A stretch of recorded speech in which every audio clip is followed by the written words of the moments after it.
Simpson. And Japan have gone absent without lead. This is Whitmore. Paul and Gale both available. It's still Whitmore. It is the Reggae Boys who take the lead. Ball chat. Greetings, football lovers. Happy Football Sunday. Welcome to BCN Sports Ball Chat Weekly.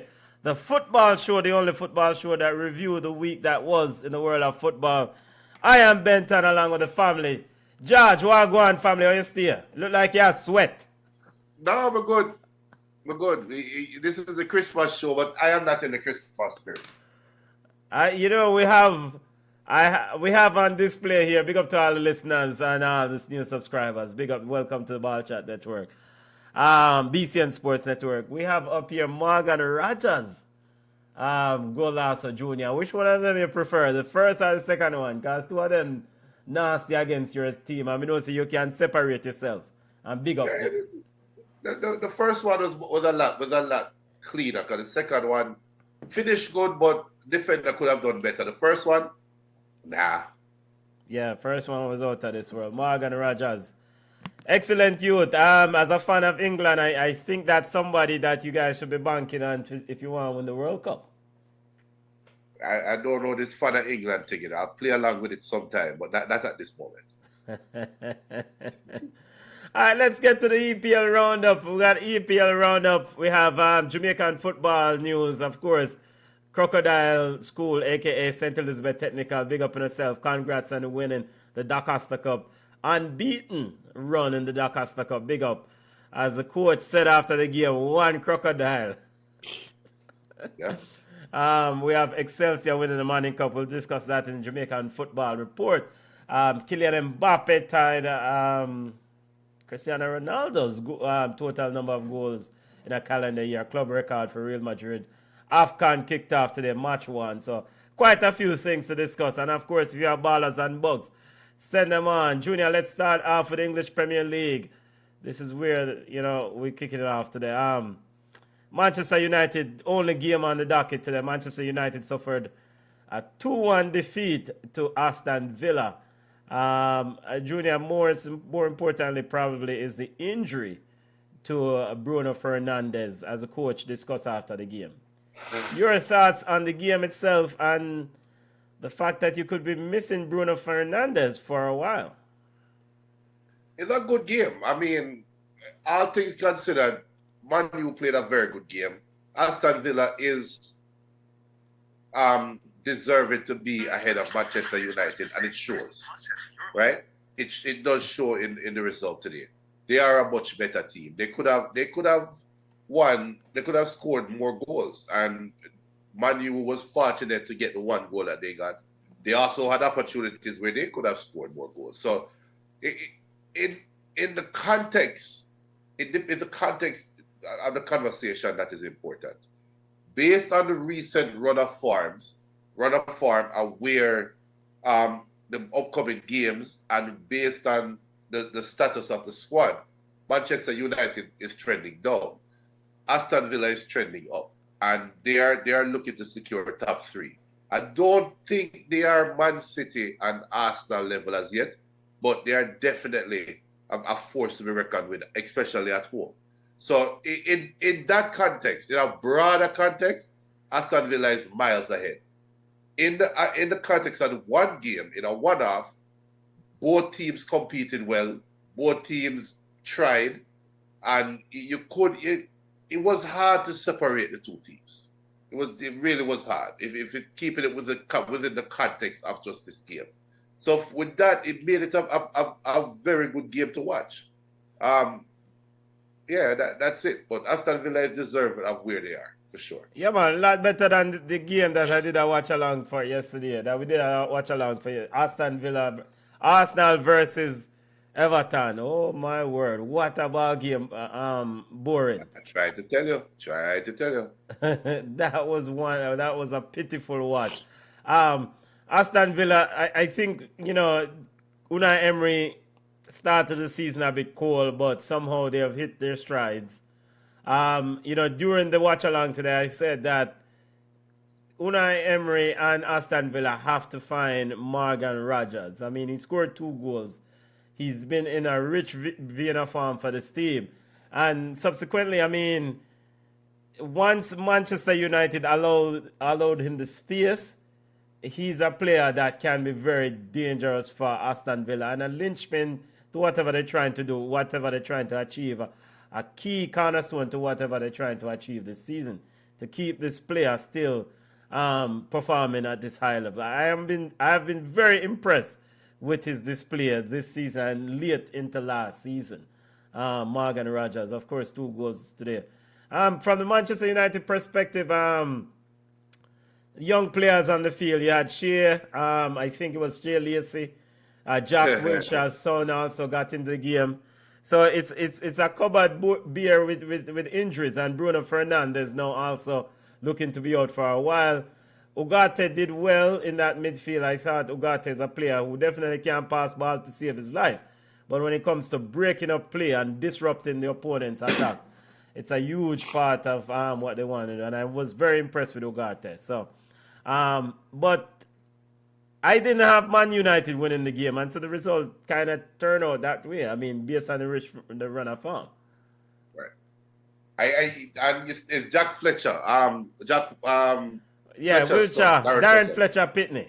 Yeah. I agree. But then there is some pettiness in Ruben Amorim, and it's so unfortunate for me as a Manchester United fan that after a game, the conversation never starts and ends on the field. You always have to have something going on off the field. And Kobe Mainoo was a scratch, supposedly for injury, right? He didn't feature in the game today. It was a scratch. And you can't help but say it was his brother's antics wearing that free Kobe Mainoo shirt. Free Kobe. Yeah, which is the dumbest thing ever. And know that Bruno Fernandes was hurt. And this is Kobe Mainoo who Ruben been saying he's not playing because Bruno is ahead of him. And Bruno plays his position. I know Bruno hurt and you missed the chance to play. I know that you missed the chance to play. I think Ruben was petty by putting on Fletcher and Lacey. That was a petty move by the coach. He is there signaling that I will play the youths. If you just sit down and walk the line, you will play. There is a conversation to be had. There's a racial conversation to be had. But he said that Mainoo picked up a calf injury in training. Yeah, but come on, no. Wait, I said, Mr. Ruben, I tell lie. Yeah. Sorry. And by the way, football family, Junior is recovering from a cold. I don't know which cold slapped him, but I have a glass of white rum right beside him, so don't know how it go. Or some orange juice. Sorry, so if you see me a plaka, just deal with it. All right. We are all humans. But I think he was being petty. Now, Ruben has to send a message. And he talked about player entitlement. He talked about players needed to earn their opportunity.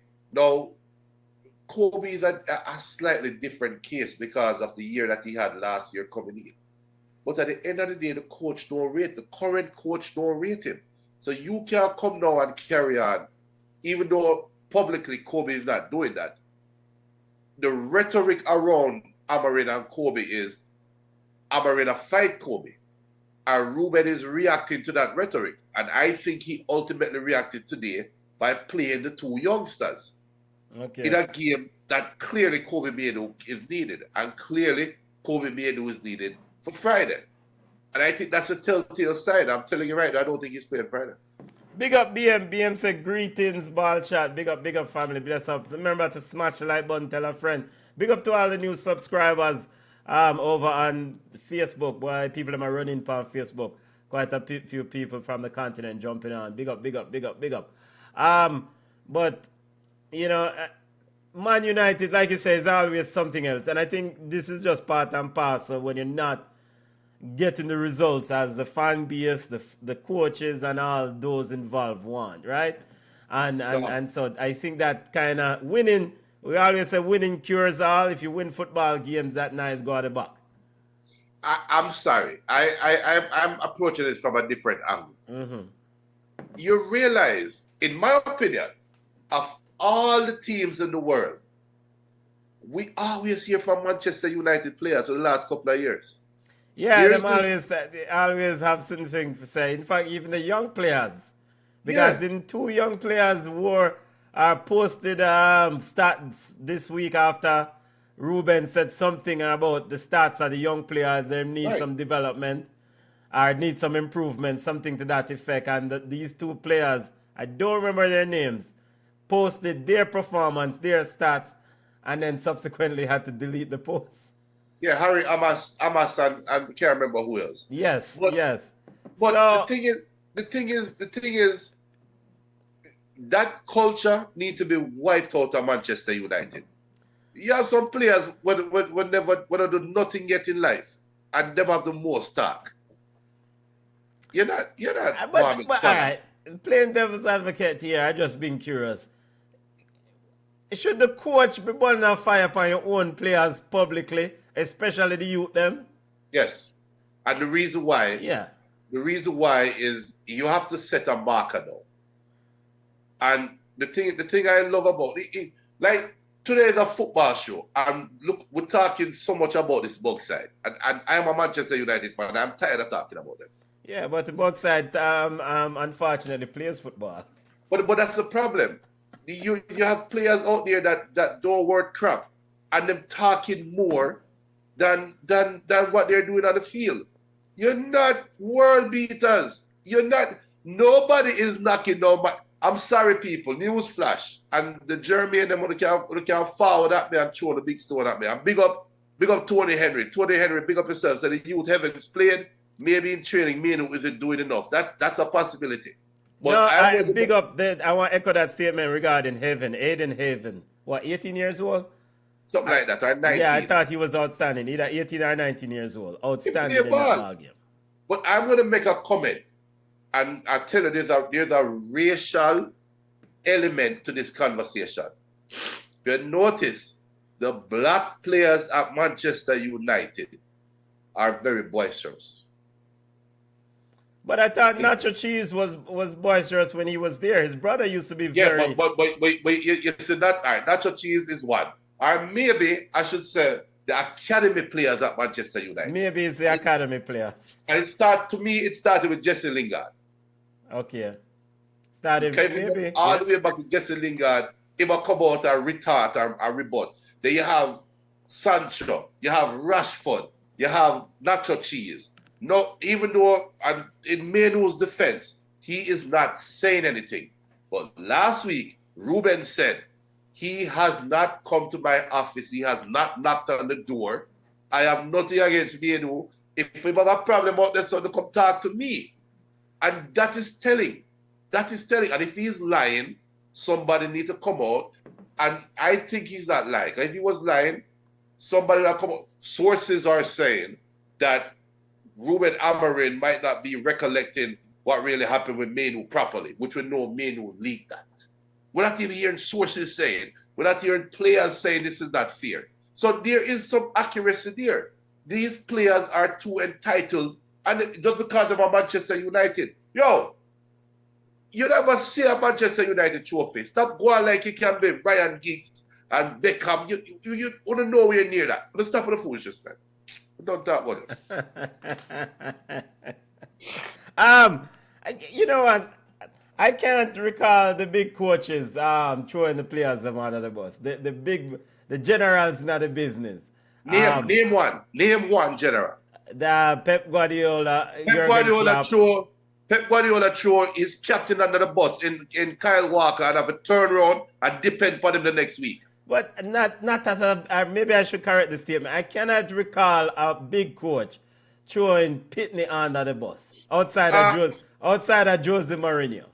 But give me one. Give me a name. Pep Guardiola. Pep Guardiola threw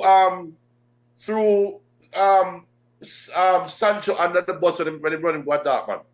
Well, Sancho, him says Yes. Sancho can leave. He says he understands he has playing time. He wants to play football, but he cannot guarantee him playing time. In other words, you're not good enough. And he was asked a direct question about Sancho. Sancho wanted playing time, and he said, "I'm not sure." Well, all right. My issue here, we need. You say it's a box side we attack. Me understand that the manager has the purview or the rights to do whatever him or her want, but I think that in the grand scheme of things, you want players who want to run through a wall for you. This is why Jose Mourinho will always have Didier Drogba and those players love him from now till next year, because they realize that Mourinho instills in something them and protect them by all costs. And subsequently, they delivered for Mourinho. All right. Now, when Ruben Amorim out the road I talk about youth them not play no ball and essentially I dash all of them under the bus. And then look at you and look at you them have to come out, compose them stats. What kind of foolishness is this? That right there so is the problem. The little youth that have to come out and post some stats. But why even say that though as a coach? He was asked a question. I know every question you have to answer. He was asked a direct question. Harry Amos is doing well in wherever. Are you thinking about calling him back because you have problems at left back? That was a question. It's not every direct question. You always tell me, say, brethren, it's not everything good for eat, good for talk. You always say, coach, always, this question I will take it indoor, I will talk to my players, I will work on it. This brother here said the man, what? Nah. He's too honest. He's Hey, big Yeah, up he's Tony. an honest coach, yeah. Tony said, heaven come from Arsenal and learn good. It's true. Continue our EPL roundup. Newcastle and Chelsea drew 2-2. Like I think this game ended 2-2. A worldly kick goal from Reece James Jr. The Black David Beckham. The Black David Beckham. I didn't even know Reece James had that in his locker. I mean, a worldly goal by Reece James. Yeah. That was a special goal. The game ended 2-2. I thought Newcastle probably should have taken those 3 points. I thought Harvey Barnes left a few things on the field. I thought Eddie Howe was a bit late in his substitutions in getting Wissa on the field and Harvey Barnes on the field. But be that as it may, Enzo Maresca had a few things to say after the game. These people chat too much, guys. It was a game. It's a tale of two halves, and it's a game where you watch the first 45 minutes. It's a boy. Newcastle as a team can feel heartbroken because them high-valued striker that them bringing in, even though he scored 2 goals, should have scored more. Yes, the German Messi, Mr. The Valdemir. German Messi. Oh my gosh. In fact, we will stop calling him Messi from now on. Like, there's nothing messy about him other than him here. Yes.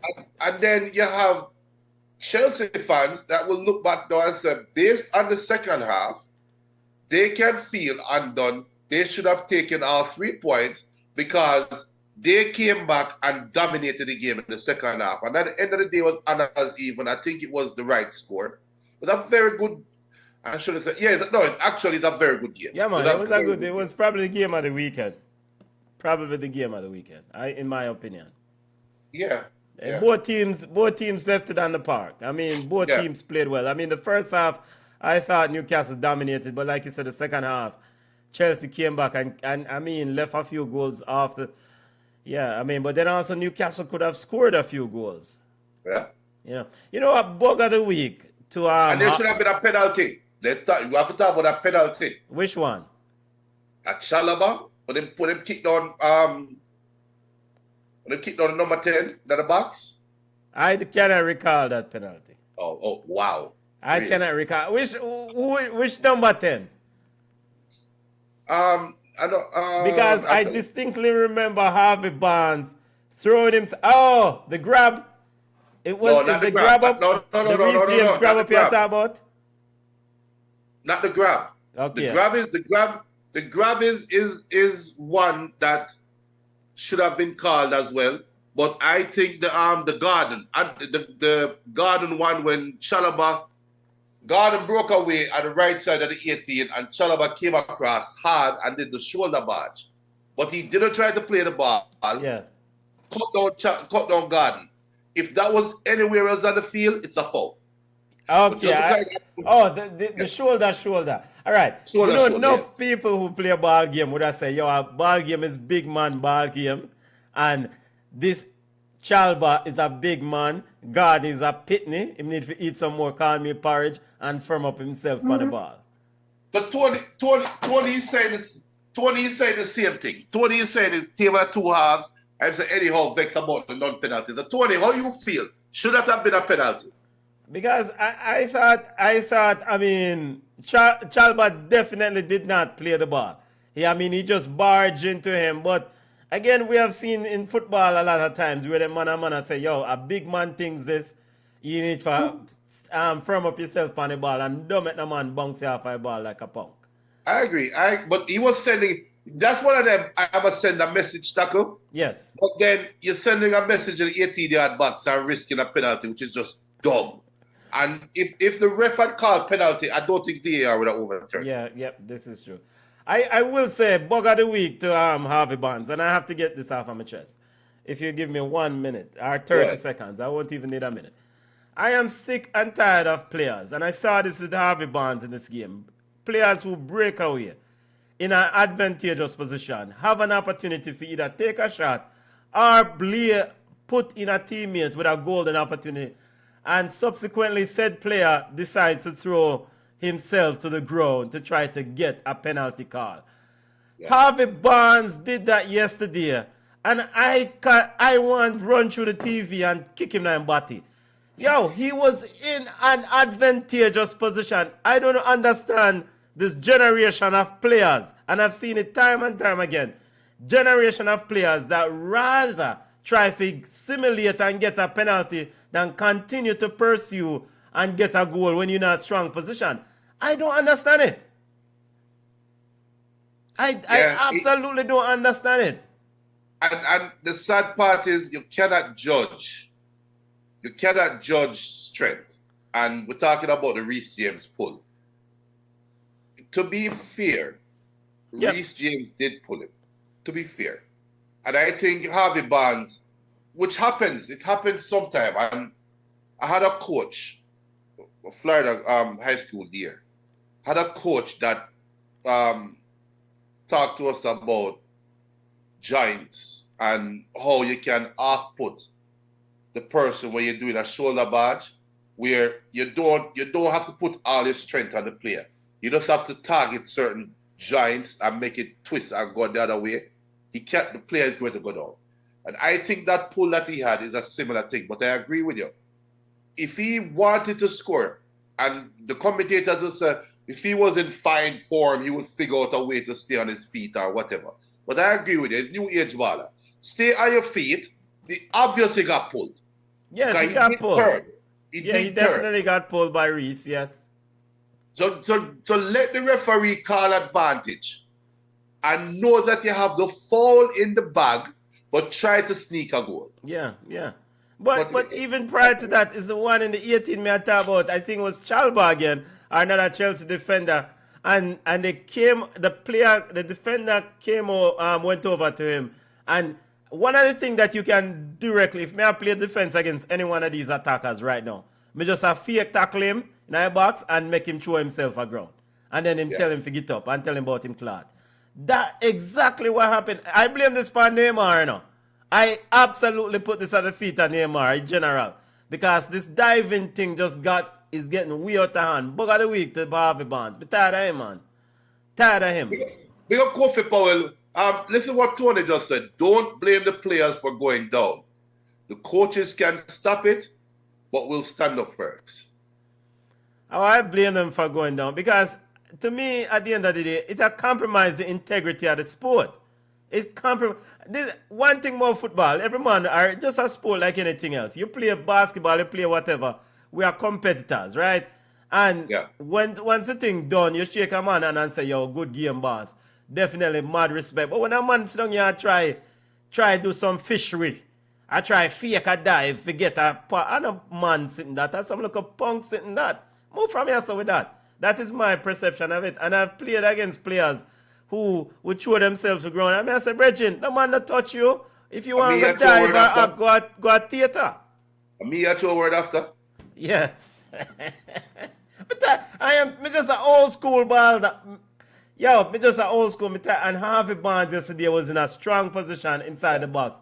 And he threw himself to the ground. And I think referees have to get more aggressive and start card some of these players. Yeah. Junior, but we can't leave this Chelsea thing without talking about Enzo Maresca. BBC reported this week that Enzo Maresca, David Ornstein also reporting that Enzo Maresca is considered high on the Man City's top list. David Ornstein, of course, the man who reports heavily on transfer news, reported as close as earlier today, said Enzo Maresca can say whatever he wants to say. That was David Ornstein quoting him. Enzo Maresca can say whatever he wants to say. But at the end of the day, Man City considers him a high target, a high priority. And the only thing that differs, or only thing at play, is whether if Pep Guardiola decides to leave in the summer. Now, before you answer, Enzo Maresca said last weekend, the worst 48 hours, this week him said he wished or hinted that he wished he had some more senior players. Do you put these two things together? Yes. Enzo Maresca has started to lay the groundwork for his exit. Yes. I think a conversation was had, and I think,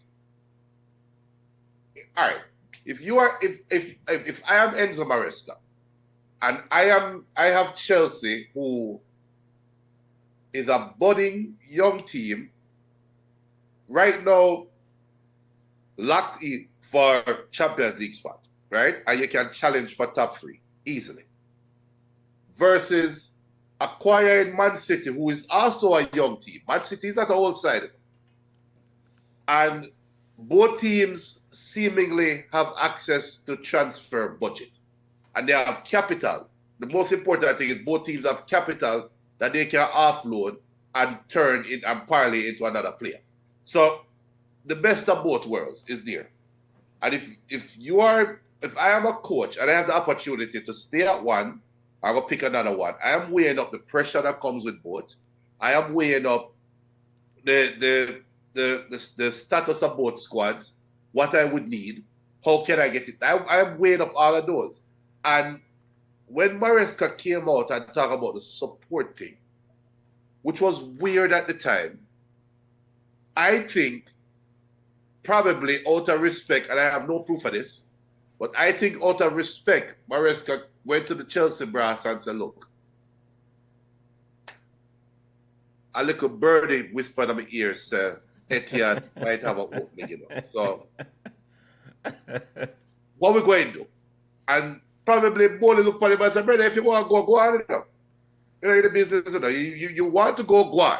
And I think that is the support thing that he's talking about, where that was the moment, or that's the opportunity for Chelsea brass to say, no, we want to hear you are a coach, you are top this, blah blah blah blah blah.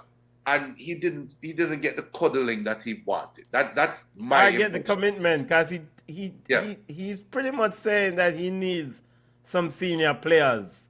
Right. So right? He's using this opportunity to kind of get the squad better. Yes. Yeah, that is vibe I get. What kind of senior players you need? Reece James a senior. Cucurella no senior. Cucurella a big man win Euro with Spain. What more you need? Enzo Maresca is not that old man, but he's won the World. Enzo Fernandez is not an old man, but he's won the World Cup. Trevor Chalobah has been at Chelsea from Wappy Kill Phillip. No, let's not go that far. Aren't these senior players? They are, but let's not go that far. Let's look at recent transfer activity. Remember Chelsea, those players and Chelsea squad was built off of the Todd Bowley Todd Bowley model and clearly a model, yeah.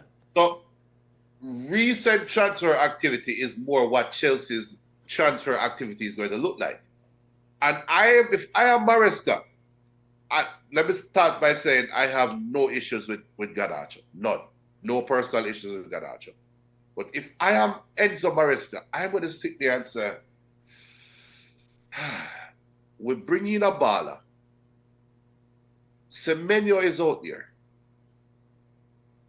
with a release clause. We give me Garnacho. Think about it. I don't think you can attract Semenyo. And Garnacho, wait, you can't attract Semenyo. No, I don't think so. Semenyo more likely to go in Manchester United January. Chelsea can easily sign Semenyo.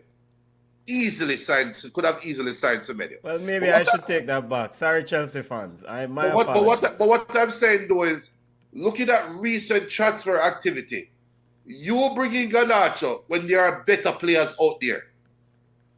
But Junior, you have Pedro Neto. You had Sancho on loan. These are not babies. You had Raheem Sterling, who's an elder statesman. What more experience than that?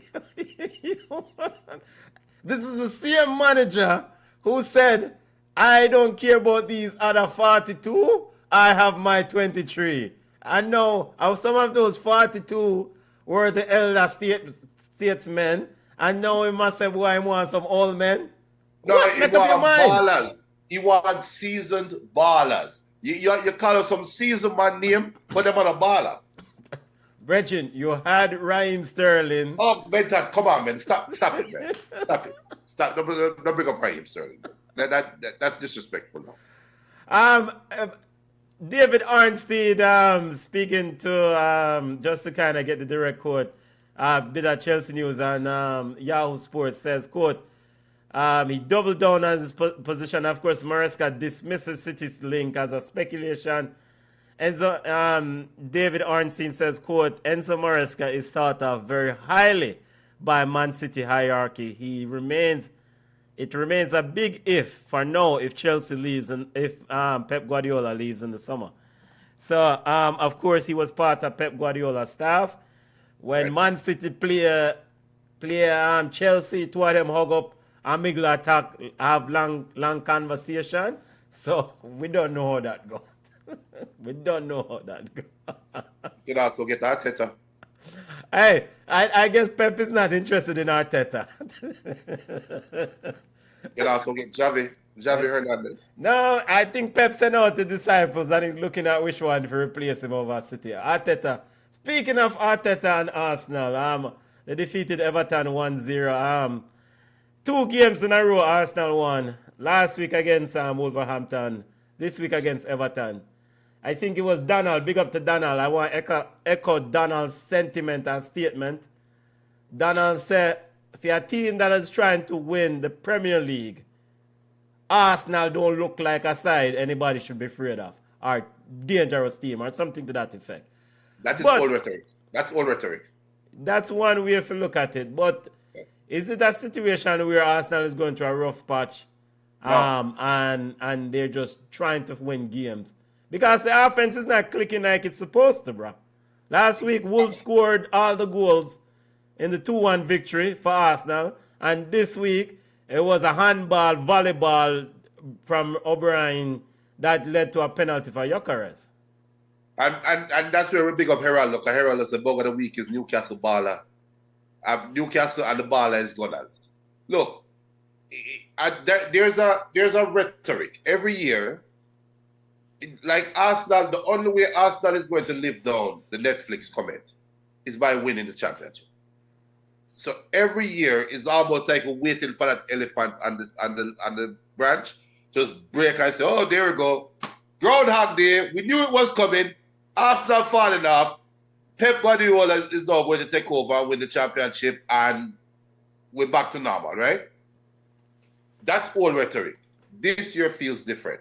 And even in your comment where you just said, in a roundabout way, I think subconsciously, I think you know this year is different too. You probably won't come out and admit it, but this year is different. I'm not going to come out and admit none until I see it. Arsenal Fine. has to prove to me that they can win the Premier League. And I would not say otherwise until they do. Well, let me tell you how you just said otherwise. Is Arsenal having a downturn in what you say are they having a down or a low in form? Their form is down, right? The offense is not clicking. Last week they defeated Wolves, and the 3 goals were scored by Wolves, the worst team in the Premier League, winless. I emphasize winless Wolves.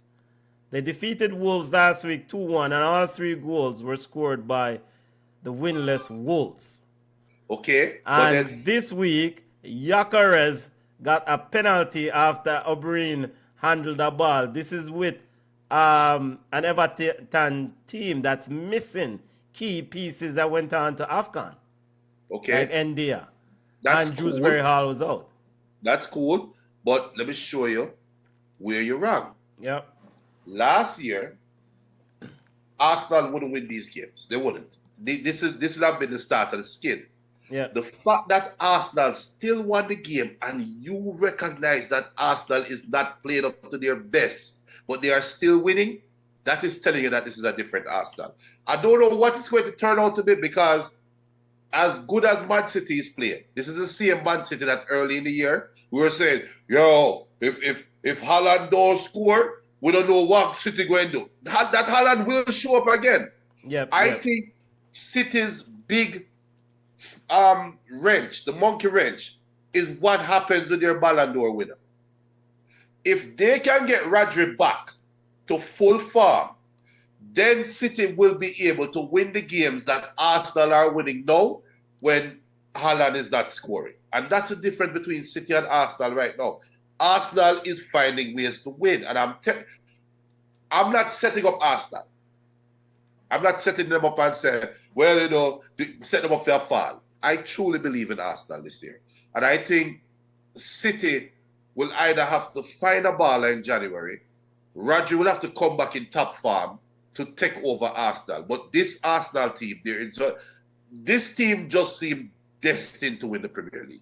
And remember, Gyökeres don't start fire yet. He's not going to go the whole year and score a bag of goals. He is going to run in that purple patch. So relax, Arsenal fans. And to Tony, I said the Arsenal fans, the fan base not accepted anything less than a trophy. Of course, not just trophy, Premier League trophy. I think Arsenal fans have to demand it. I mean, this is year 6 of Mikel Arteta. Year 6, and there's been significant investments. So Arsenal fans, cannot accept anything. Big up to the Natty who linked me now and again, linked me this week talking about this week is this year Arsenal fans going to win a trophy. The man already placed me as an Arsenal fan. So, you know what? So I don't want, because at the end of the day, I don't really want to put a negative spin on a team that's won 6 points from 6 points. So that we need to kind of acknowledge that in the corner of the room, that regardless of how they look, they won the 6 points from both games. So call it what we want, call it. They won the 6 points from both games, and they lead in the Premier League at the at Christmas. The last 16 of 32 Premier League winners led at Christmas. So 50-50 for Arsenal. 50-50 for Arsenal. Junior, continuing IPL roundup. Liverpool defeated 9-men Tottenham 2-1. Bigger news though is Isaac. That's the bigger news. And that's the bigger news. Yeah, you can just run straight into it.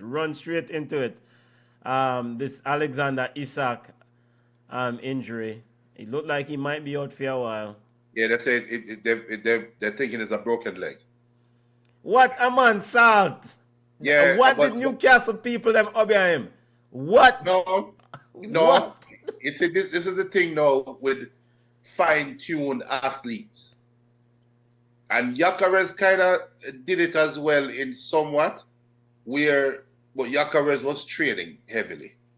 When you are waiting for a transfer, you cannot slow down and go into the season thinking that you're going to just pick up and from where you left off. You cannot do Junior, that. are you implying that Alexander was on the internet posting and rather than training?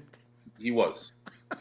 He was. And Sorry. and this is the result. Now, one can say it's a freak accident, and maybe one can say maybe he would break his leg regardless.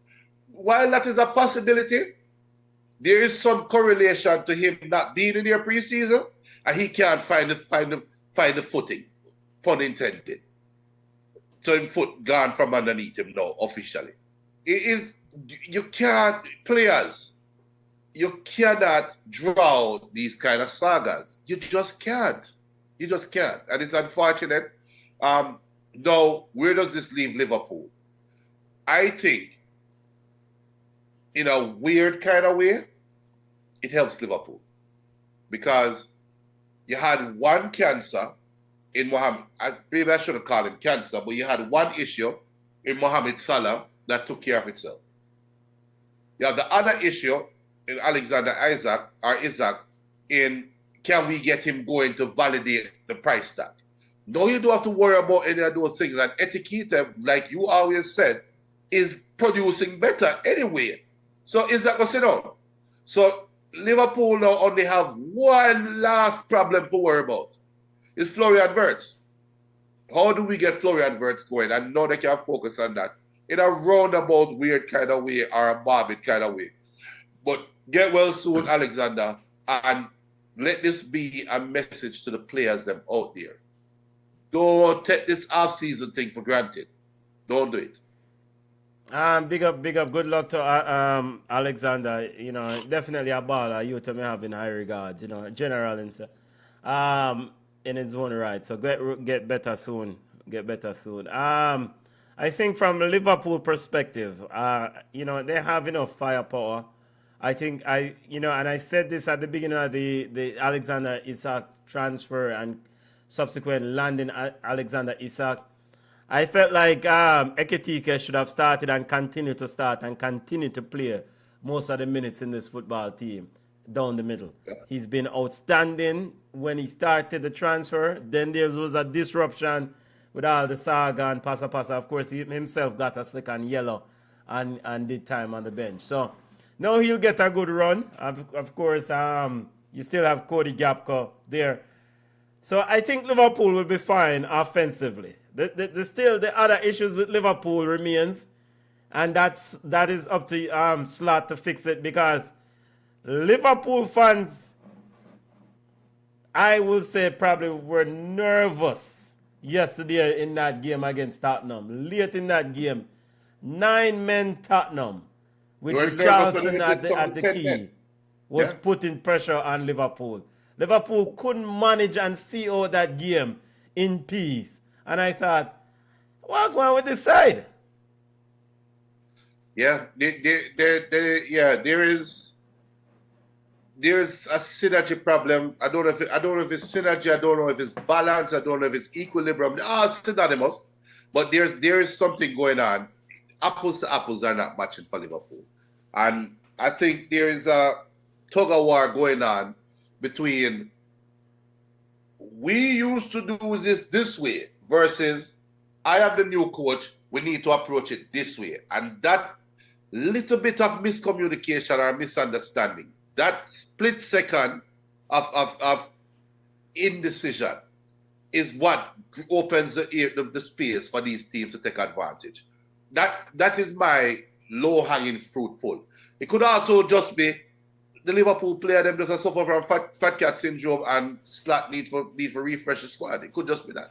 I look at it that Liverpool players, especially defensively, the centre-back pairing, Virgil van Dijk, the linchpin, the man from Southampton days, who has been a pillar to whatever success Liverpool has had, is just not up to scratch. He's not what he once was. Right. Ibrahim Kanate is not to the level that they hope him to be because he's always trying to play catch up, trying to run to protect. And I think throughout the season, Liverpool will continue to run into these problems unless they go out and figure. I don't know if they're going to get Mark Guehi or whoever, if they're going to get somebody later on in the transfer window. Of course, he said, and like rightfully so, a lot of these big defenders won't make a move in the January transfer window. Junior, FC Porto just signed Old Foot Thiago Silva. Maybe Liverpool should do a thing and just bring him in. Because his contract was terminated by Fluminense. I guess a man might say to me, say, you just said something about Virgil, Old Foot Virgil, and you want me bringing another Old Foot in. Just, just offering support. Speaking of Tottenham, first, your thoughts on this red card to Xavi Simons, and what the hell is really going on with Tottenham? Why can't Tottenham win football games? I saw somebody said that Christian Romero is a lunatic. Yeah, Tony said that. Tony said Christian Romero is a lunatic. Cristiano Romero picked up a red card. Does it say something about Tottenham? Why about just bad decision making that Cristiano Romero is your captain? If you have a lunatic as the captain, for lack of a, just to quote the person who said it, what does it say about the group? The Simmons red card is more eye raising. So you have to sit down and say, what were you thinking? And look, these are all grown men. Like I coach basketball, youth basketball, and right now I'm coaching girls. I have a girls team. My daughter is a 9-year-old and she's playing with some girls. And they're the sweetest little girls. And we're playing against some teams that them literally snatch the ball out of the girl them hand. And my team, them just sit down like, oh shucks, okay, whatever. And them just cool with it, right? Now, I got vexed with them 2 games ago and tell them they must have some pride. I got angry with them as a coaching tactic to kind of jeer them up and juice them up and say, look, you have to go out there and you can't let them take your ball from you. You have to fight back, right? And what my daughter do, she run cross, one girl have the ball, dribble, and my daughter, the sweetest little girl, 100% girl, nothing aggressive about her. Run cross and tackle the girl. Tackle the girl for the court and then she get up and go to it. And poor me, I say, oh, no, don't do that. Time out, come. Sorry. Never mean it, blah, blah, blah, right? I said all that to say, these are grown men. Tottenham had a downswing in results. Is Thomas Frank winding these players up and they're going out and having this moment where it's, see, coach, I can play hard. Even though I got a red card, I can play hard. Is that what we're witnessing? That's a question I have now, because both red cards, you just have to look at it. I have to wonder, like, we live in a world now where you have VAR. They see everything. It never crossed your mind that maybe this is aggressive play. I'm going to stamp on this player Achilles. They're going to chase this player. It never crossed your mind. What led to that decision? You have a question, Thomas Frank. Remember, Chelsea had the same problem, and Enzo had to toe the line by saying, but like when the players then play aggressive, and maybe that's why I'm talking about having older players, because when you play aggressive, the older players then kind of make smarter decisions. Is that what Tottenham going through? I know I'm answering a question with a question, but that is my only thing that I can point players are not, these are older players. That's why I wonder, like, what led to this decision? What made you think this was the right thing? I think Tottenham and Christian Romero All right, you see when you see when things around you kind of go downhill. Sometimes, all right, we used to play a ball sometimes, and when you get a beat up, or you get a pick up, a fix up from a side, sometimes you just take a red card and come off. I feel. Yeah. And I think Cristiano Romero strikes me as that person. He strikes me as a similar personality. You know, if the game is not going according to plan and things are getting frustrating, rather than try to grind through the frustration, him just say, yo, Christmas I come, I want to do some shopping for my family. Let me take myself and leave early. Give me a 3-game suspension. And we can fly go Argentina, go build our vibes.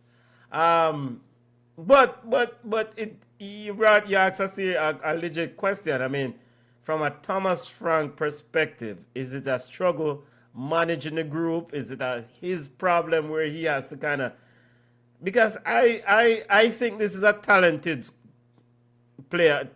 group of players. Now, some of these players, it's hope that they translate some of these these skill sets to success, right? Like I look at a player like Xavi Simons. Like Xavi Simons, there's been a lot of, his social media too. There's a lot of hype about Xavi Simons, right? Yeah. And when you watch him play, you see a baller there. You see a youth with, not baller, a youth with some talent.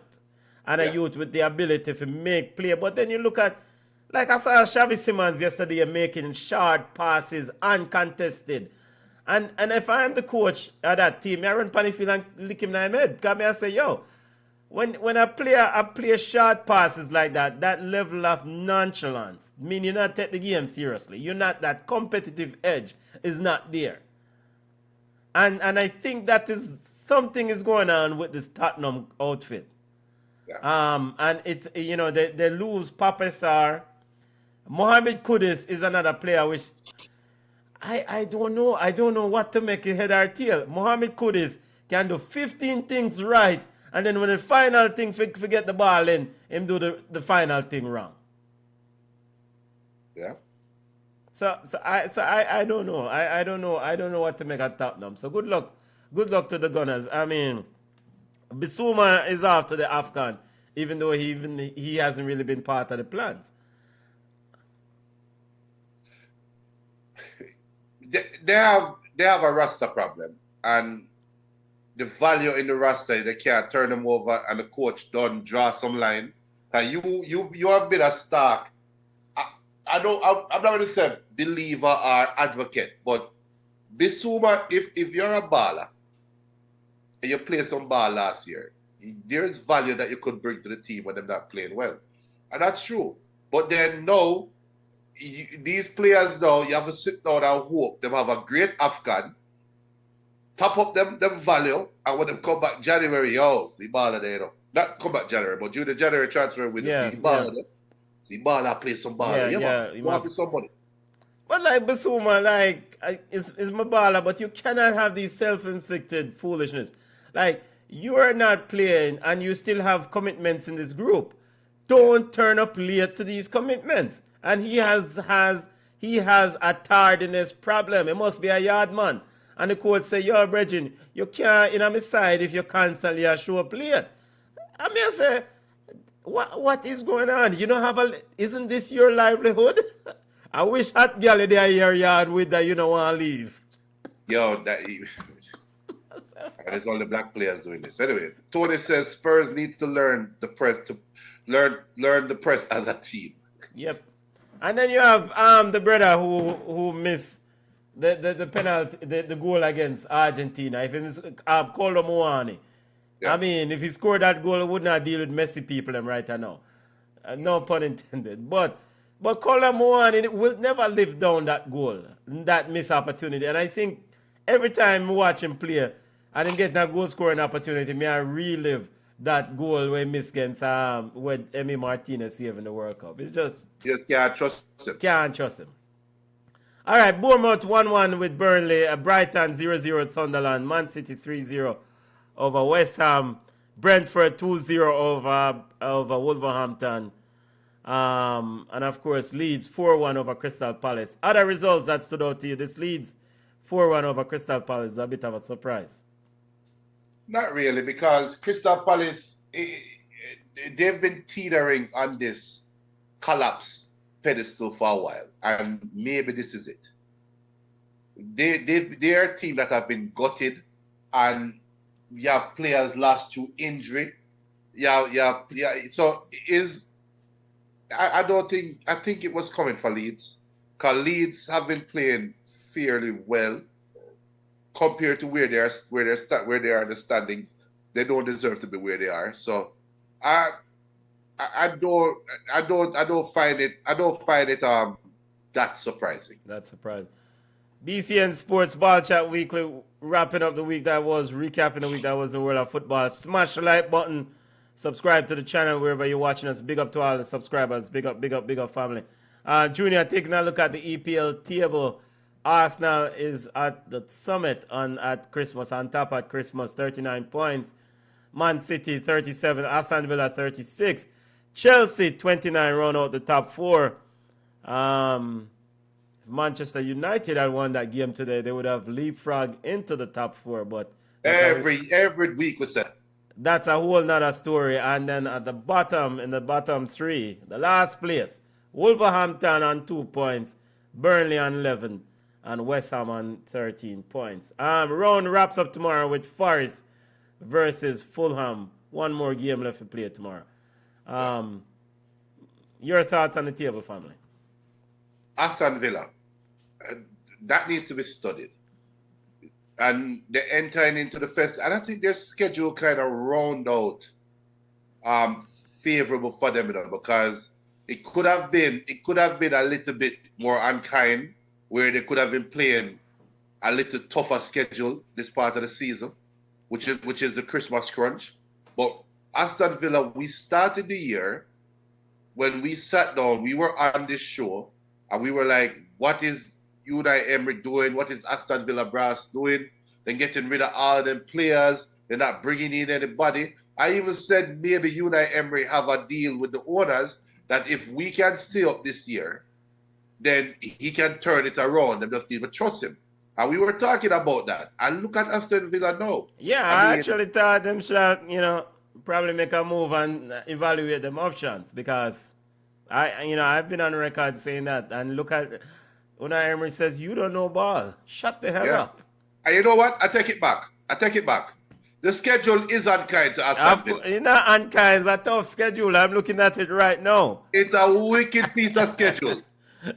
The Aston Villa plays Chelsea Saturday and turn around. Watch along for that game Saturday. Go ahead.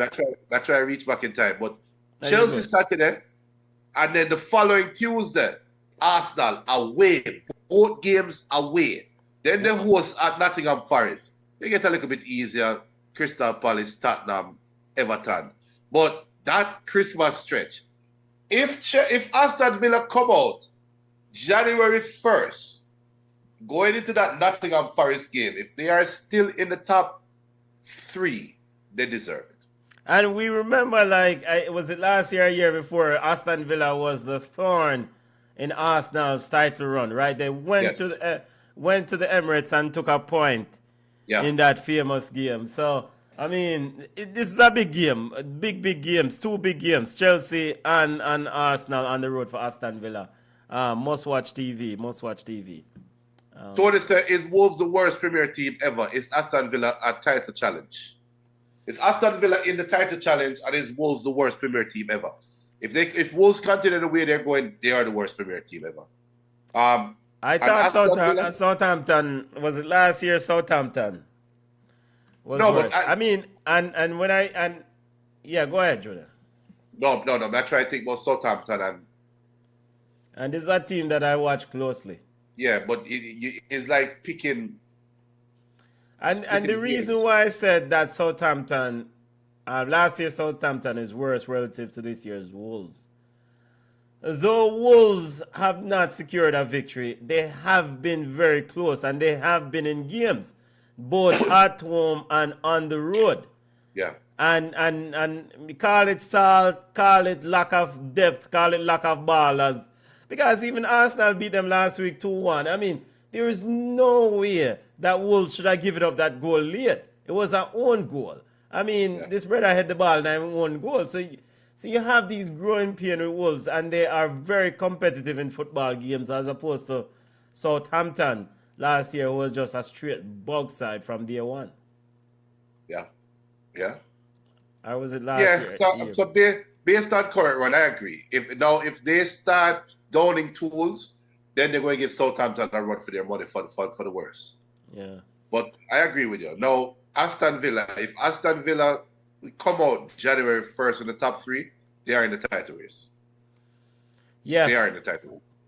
Yeah, I mean, if you're in top 3, if you're in the top, if you're top 3, top 4, you're in the title race for me. I mean, I understand Unai Emery wants to say whatever he wants to protect his players and protect his team. I mean, but to me, you're in the title race. In fact, this is why you play the league. You try to win the league. I mean, at the end of the day, this is why you show up and go to work. And he's keeping their feet on the ground and just looking at the next game. And the next game is Chelsea. So this is why it was essential to get those 3 points today against Manchester United. Yeah, and they're in the top 3 by a long stretch. Yes. So if Chelsea can win their next 2 games, as Chelsea play Bournemouth after Villa, they should beat Bournemouth. Both games are at home. They should beat them. Then Chelsea will be inching closer towards Villa, assuming Villa lose both games to Arsenal. It's a lot riding on these last 2 games. Yeah. For Aston Villa for the year. A lot. All right, stepping over to La Liga, Junior. Probably the biggest story coming out of La Liga this weekend is Kylian Mbappe tied, Cristiano Ronaldo's calendar year record of 59 goals, club record of 59 goals in a calendar year. That's a lot of goals, Bridget. Yeah. Yeah, and doing it in all kinds of way, and doing it on a team that is still struggling for identity with their coach.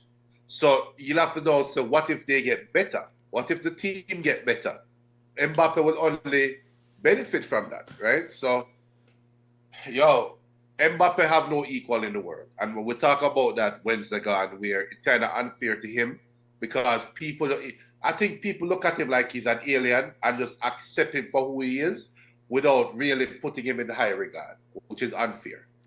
I guess my thing is that we know Kylian Mbappe is a baller, and I don't know. There's that little bit of seasoning that probably Kylian Mbappe needs to add a little bit to the game. All right, when is he the best footballer in all of football now? Probably. Yes. Probably. Yes. But then there's not, the reason why you said probably is because, like you said in the halftime show, who is that competition to push him, right? Right. Who is that player who and you would love to have that competition, team versus team, that Ronaldo and Messi both benefited from. That one at Barca, one at Real Madrid, and they were going toe to toe, right? But I mean, the goals that he scored throughout the year, I mean, the youth can score from anywhere. And this is a youth where we thought, going on the middle, it was just painful at the jump, so. Which actually shows growth and shows that he's adapting, which should be scary to football because sometimes players get hardened into who they are, right? Yeah. Early. And Mbappe, why adjust? Why adapt? Be a baller, coach, figure it out. Let me play as a false 9 and run for deeper. No, Mbappe actually learned to be a striker at Real Madrid. I think, now that we talk about it, I think the seasoning that Mbappe is missing is his personality. Messi had the ultimate footballer personality where he's just an ultimate good guy. I don't know if you want Dragon Ball Z, but Messi's like Goku, while Cristiano Ronaldo is like Vegeta. They're both polar opposites of each other. Cristiano Ronaldo was manic, and I have to be the best. Yeah. And there's nothing. He had both of them had something superhuman. Mbappe to me, I'm not going to go into personal life. We hear the rumors. But Mbappe, to that rumor, we see the reports. Yeah, and it's bad. But Mbappe to me tries too hard to fit in with the minions. And he would benefit from a little bit of Zlatan. When you look on Zlatan and say, oh, when we talk about the best strikers in the world, yeah, talk about them. They are humans. I'm a lion. You can't compare a lion to them. If Mbappe had that aura about him, where he's either going to be the ultimate nice guy or the ultimate competitor, that will add to his aura. But I don't think people fear Mbappe at Real Madrid. I don't think there was a fear of Ronaldo. There was a fear of Messi. When Messi was Messi at Barcelona, there was a legitimate fear. This man walked on the field. Well, look, he's walking healthy. God damn it, we're dead. Cristiano Ronaldo walk on the field. Jesus Christ, the man healthy. We're dead. Mbappe walk on the field. Well, you know, in fast like grease lightning, you know, maybe we can slow him down. Maybe we can do something. But that's the vibe I get when I watch Mbappe. Now, granted, as much as they want to downplay him, he's still scoring. But what he's missing is that aura of invincibility. He don't have it at Real Madrid. And I think maybe Real Madrid is too big of a brand for brand Kylian Mbappe. When Cristiano Ronaldo went to Real Madrid, Cristiano Ronaldo built Cristiano Ronaldo brand and said, Real Madrid, you're following me. Right now, it is Mbappe is following Real Madrid. And I think that's what's hurting him. I mean, I see the point, but I think from a Mbappe standpoint, it's just that growth, right? It's how that player, because you can put the big ballers, the royal whites, you know, at Real Madrid, but some people shrink in that stage, and some people evolve or expand in that stage, right? And some ballers end up have to take for themselves. And so now we'll see the evolution of Mbappe. I mean, of course, he's at a club where you know, Vinicius Jr. wants to be that limelight, right? So, and Vinicius Jr. now has to recognize that this man is the new front and face of this club. But, no. but before we say that though, Mbappe has to outshine all of them. Whether Jude want to be the face of the club, Vinicius Jr. want to be the face of the... He has to outshine all of them, not just game in and game out, with his personality and with his performance. And sometimes, you're a big baller, your side not supposed to lose to some local idiot sides. And Real Madrid has suffered. Like the other day when they play Tel Aviv, you're not supposed to struggle to beat them side. Them side, they get bug up. And you just have to sit down on the bench and just enjoy yourself. And this is where the evolution of Kylian Mbappe has to occur, in my opinion. I have to. I agree, because and think, looking back at Ronaldo and Messi, there are videos when you see Messi standing up and you have Iniesta, Xavi, you have when I was the Eto'o, you have Luis Suarez, you have Neymar, you have all of the big personality in the frame, but your eyes can't help but train on Messi, and Messi couldn't give a damn about them. As nice as Messi is, there wasn't a come guys, group hug. It wasn't that. And Ronaldo was worse. Ronaldo put a super Real Madrid team, and Ronaldo couldn't care any less about the players them. Mbappe don't have that. If Mbappe don't have that, when you see Mbappe walk on the field, you're supposed to see a man walking in his own life. Like you said, Bellingham and Vinicius Jr., they are trying to mimic it, but they can't produce what Mbappe is doing. But Mbappe should be walking like how you see Bellingham walk with his chest puff out, and Mbappe just, yeah, you know, I'm just here to play some football. Not the best player, but it's okay. We share. We're all a good team. No, brother. You need to start look at it. Yo, you think about it. You think Cristiano Ronaldo could have sit down with Vinicius Jr. on the field? Think about it. When Ronaldo will look on the ball, brother. Move for yourself, man. Go over there, son.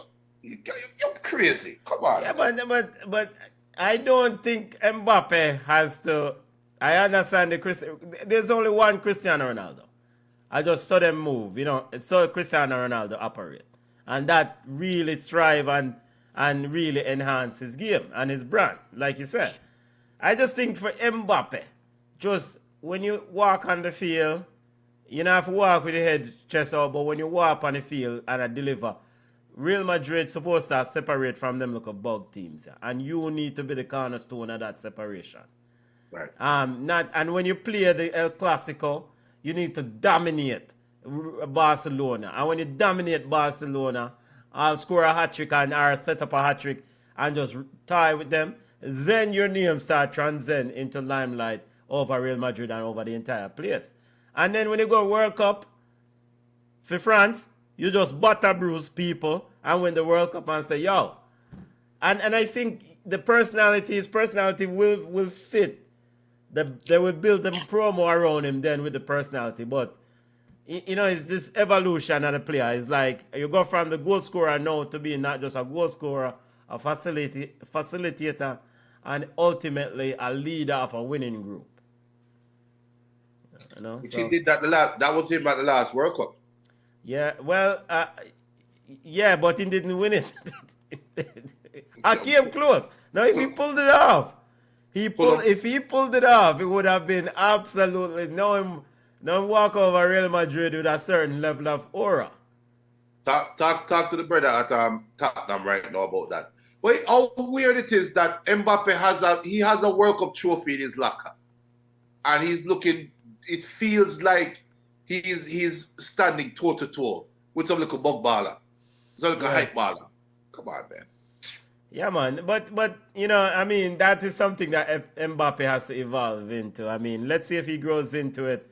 I mean, but then again, also he was at PSG with some generals around him, and he did not take that team to the stratosphere, right, in terms of European football. So maybe we are hoping. Maybe I am hoping that Mbappe becomes something that he bigger than him. Maybe this is the best version of Mbappe. We'll see. But I mean, scoring 59 goals in a calendar year is nothing to sneeze at or whatever.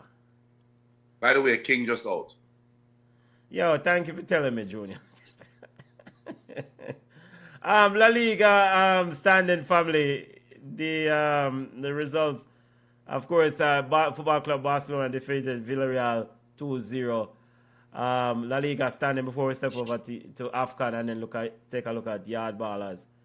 Barca on 46 points, 4 points ahead of Real Madrid. And Levante at the base in La Liga family.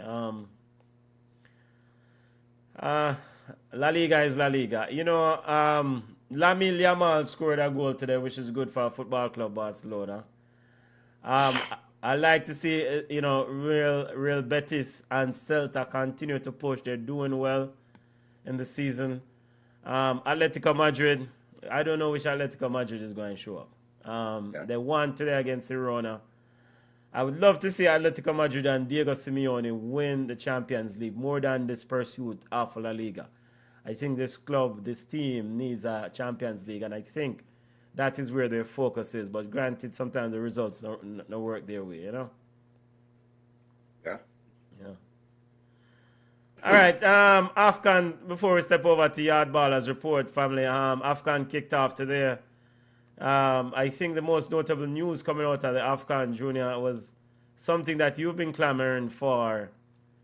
The extension or the frequency at which they have this tournament changed to once every 4 years starting in 2028. It was announced yesterday by the president of CAF, Confederation of African Football. They said they will have a AFCON, African Nations League tournament starting annually going forward. Junior, your thoughts on this announcement of it was a long time coming. 4 year Why AFCON have to be this frequent? I get there's a financial thing to it where there's a financial windfall for these hosts and you can boost the economy. There's that angle to it. That should be considered, but it wasn't good for the players, and it wasn't good for overall global football. Now, them adopted a Nations League format where the teams then can still stay together, build synergy, plan for a 4-year period, and go out there and perform the best, right? And I think ultimately it's going to make the product better. I think ultimately it puts more emphasis or onus on the nations to go out there and put their best foot forward, and it just makes the games better, in my opinion. Yeah, I mean, it's been a long-running pressure by UEFA and European clubs in particular regarding the staging of the AFCON. Of course, we see so many English league clubs right now without their so-called stars. So there's been always this gripe around AFCON, and when it's held, I always say I don't want you tell me when to hold my tournament if I am a confederation of football. You're club football, you sign who you want to sign, and I have my tournament. And, you come on my continent and you recruit talent, be willing to accept the talent and take for themselves for 4 weeks. 4 weeks. Not even 4 weeks. Be accepting that the talent is going to take for themselves for 4 weeks. No. This hopefully the AFCON CAF Champions League will get better, and the club football on the continent will get better, and some of these talent can stay and they can make their own money. Yep. English football and European football is reverse globalization, and that's a killer thing. Them kill Brazilian football, club football, with this buying of talent out of it. And here we are now, stipulate to AFCON, at least pressure in AFCON to change them tournament schedule, which they did succumb to the pressure. And now let's see how this African Nations League foolishness work. Yeah. Benton. Yeah. I have to make you know. Campbell out. Junior, West Indies is a bug side. Morocco defeated Comoros 2-0 in the opening match there. AFCON match day 1. I know Campbell will out, and of course Brandon King is also out. So, like I said in a message earlier, I think for West Indies draw this game. By the way, excuse me, football fans. Like I said in the chat earlier, I think Shea Hope, if he recovers from food poisoning, and Kevin Hodge are the two players that can save West Indies. But as for the AFCON Junior, Morocco defeated Comoros 2-0. No Ashraf Hakimi, African Player of the Year, because of an injury. The tournament is in Morocco. I think this is supposed to be some sort of coronation, because, after what they did at the World Cup, they won the Arab Cup recently. Walid Regueri's team is trying to win this big prize, this AFCON trophy. Your thoughts, Junior? It's a lot of pressure to win at home. It's a lot of pressure to win at home, but there's a lot of comfort playing at home as well. And there's synergy there in that you just playing at the Asian Cup. All of these African teams still disjointed, some of them. So, if not, no win. Fire upon them thought about disjointed. They are.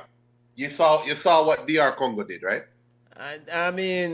You know what? DR Congo did quite well for themselves.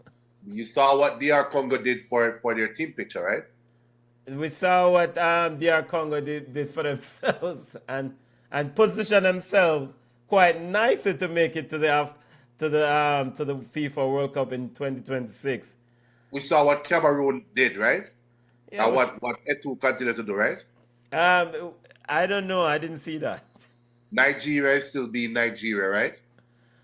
But we also saw some new teams coming up, and so this is a continent that is saying that not because your name is Nigeria or Cameroon means that we're gonna just roll over and let you beat us.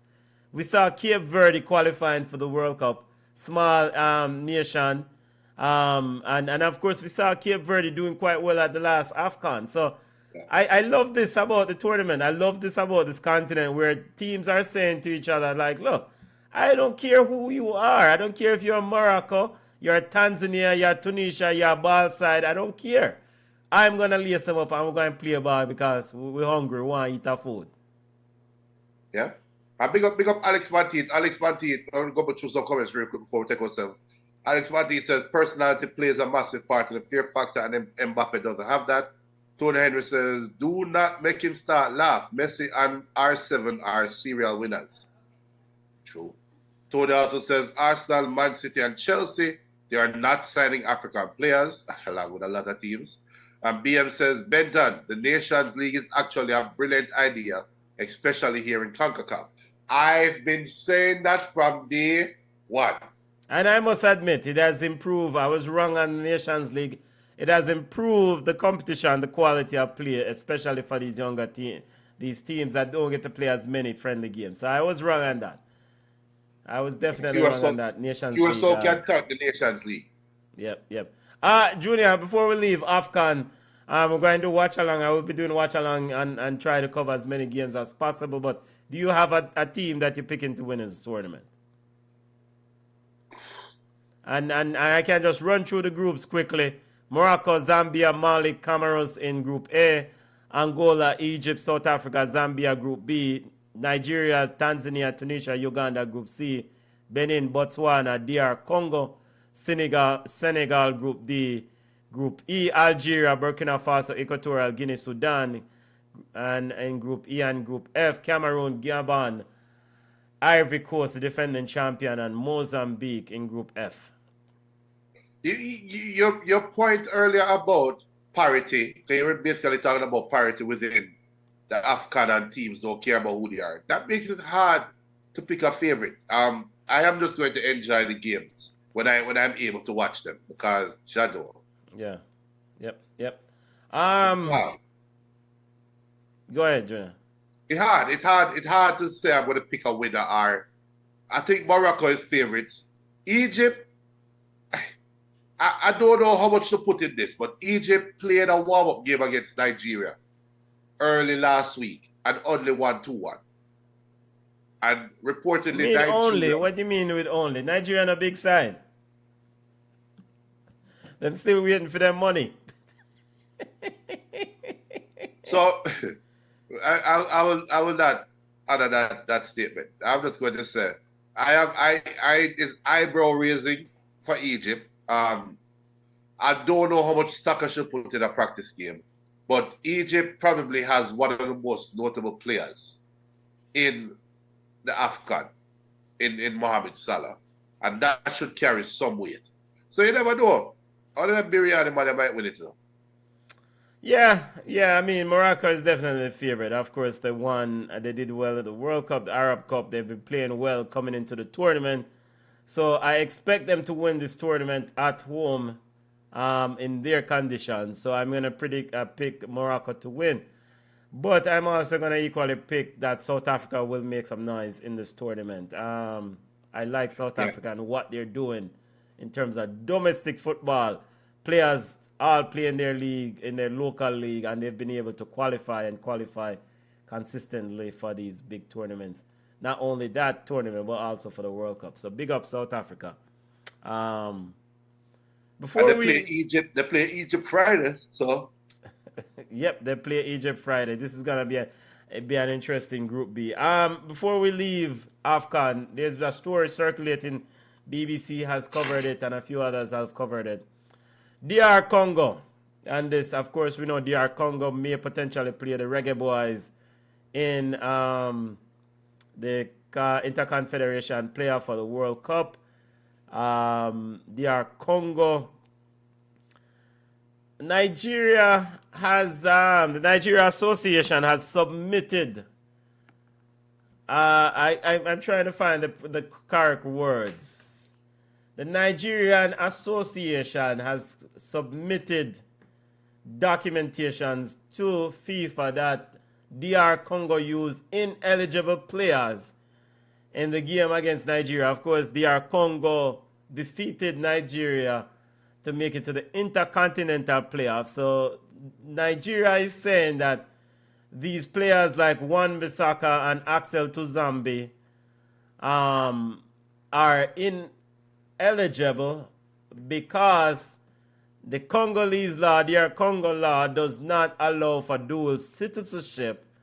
So there is no way these players can have foreign passport and represent DR Congo simultaneously, Junior. FIFA said it does not comment about ongoing investigations. Talk to me about this one. We can talk now. Nigeria, shut the hell up. Shut up. Just shut up. You are. When was the game? The game was played on November 16th. So you are a little bit over a month too late with this. So from the squad get announced, news flash to every team out there. When the squad get announced, hire somebody or give somebody in the administration the responsibility to look over each player that is in the squad. That's why the squad is announced a week, 2 weeks before a game. And bring up your gripe then. And then when you bring up the gripe then and make FIFA investigate, you look on FIFA and say, FIFA, by your rule, you know, them ineligible and it's their fault, they can't replace them. So they have to play against us without Wan-Bissaka and without Tunzavi, and they can't replace the players because they're not ill. So that is the advantage Nigeria should have got. The going back in time just shows the ineptitude of the Nigerian Football Association. Because you should have figured it out from before. You make some reporter, it's clear. It's Big up to all the Nigerian subscribers, BCN Sports. Make sure to smash the like button. You know, business about them. Smash the like button, but I care zero. I'm telling you the truth about your federation. They are inept. They are intellectually circumcised. They're no good. Them's dumb. You know the squad 2 weeks before. And guess what? It's not like Tunzavi and Wan-Bissaka are unknown players. These are players that are in. It's been reported they wanted to play for England, but England, especially Wan-Bissaka, England said, boy, you're not good enough for the okay, I'm going to turn and go back to Congo. You should not bring up this one before the game start. No, but stop with the nice, yeah, man. Big up to El Pistolero. Big up family. A long time when I see him. Big up. Bless up. For 3. Yeah, man. Make sure to smash the like button, family. Make sure to subscribe to the channel. Big up to El Pistolero. Nigeria was called a sore loser, Junior. For the Nigerian Federation was called sore losers by they came out and said that they are not a sore loser. They want to make sure the rules is properly followed. Again, their argument is that the Congolese law does not allow dual citizenship. Hear me out. And because these players represented Congo, then this is part of the problem because they also have a passport maybe for England or some other country that they currently reside in. So now the FIFA statute does not necessarily prevent this if you go to the FIFA bylaws, but there is some arguments to be made about passport, and so they're not arguing that is this FIFA problem. They're saying that Congolese law, these players, they either citizens of Congo or they relinquish their other passport. And since they didn't relinquish their other passport, that means they're not citizens of Congo. Because DR Congo does not allow dual citizenship. And you can't play unless you have that Congolese documentation. So, does that mean that they can't play against Jamaica? Well, Jamaica needs to beat New Caledonia first. That's a given. We don't care. So I wonder if the JFF are keep abreast of the situation. Thank you. And that is the alley-oop I gave. And BM says Nigeria and FA remind about GFF. The GFF should have just co-signed. We co-signed it. While we respect New Caledonia, they're bad enough to play moving forward, you know. Simple. And while you're at it, we could look at Wisato.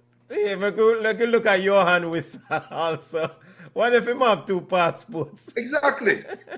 So this is an opportunity for the JFF to use some common sense and learn. Oh, Nigerian FA shows something. Not even Nigerian FA. I guarantee it's some reporter that is feeling disgruntled looking at the World Cup qualifications and say, damn, Nigeria not in the World Cup. Wait a minute. There's a law. Wait. Oh, hold on. Does one Bissaka have an English passport? And you Google it, yes, he has an English. Oh, okay. Nigerian FA, I have something to tell you, blah, blah, blah. And JFF said, my jollof rice brother. Respect. Yo, big up to the Nigerian family. Big up yourself, you know yourself. Sending love to the Nigerian family. They're gonna smash the like button, they're gonna subscribe anyway. But I think this just this is just a reminder to Nigerian fans and fans alike. I mean, the man them still a screw from the World Cup qualification. From one minute is voodoo, is Obia thing, now it's citizenship thing. So we don't know what will be next, Junior. I would love for them to cross paths in the AFCON.